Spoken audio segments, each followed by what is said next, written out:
I'm Aase. I'm Zoe, and we're going to be talking about the feminist perspective of sociology. Feminism is looked upon as an interest group in sociology. Some other interest groups include the LGBT community and political parties.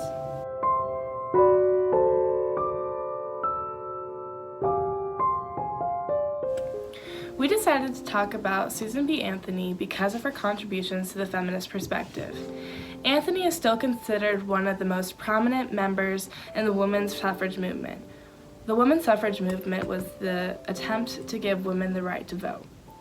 In 1851, Anthony met Elizabeth Cady Stanton, and they worked together for women's rights for the following 50 years. They co-founded the American Equal Rights Association as well.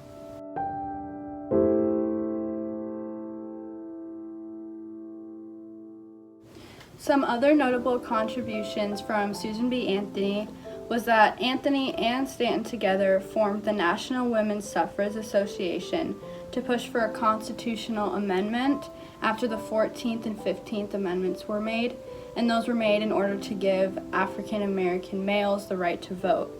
And then in 1872, she was arrested for trying to vote, which was a huge political statement.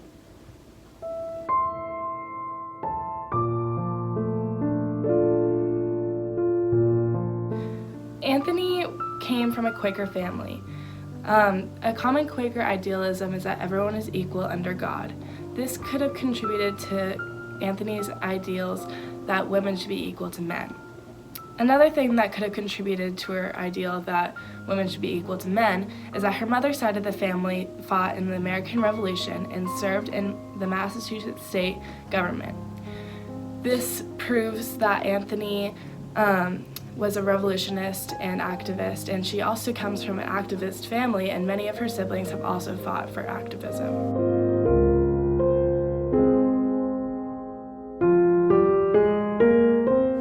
So last but not least, we wanted to kind of touch on why the feminist perspective is still important today. So we brought up the points that women are continuously fighting for equality in all different regions of the world.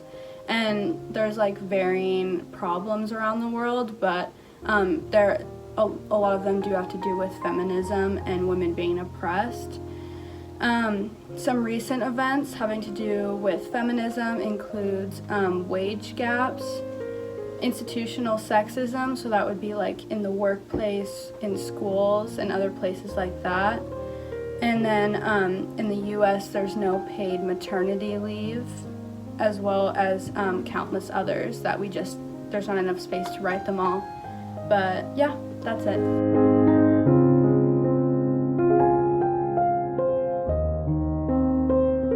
Susan B. Anthony is just one of the countless people that added to the growth and development of the feminist perspective.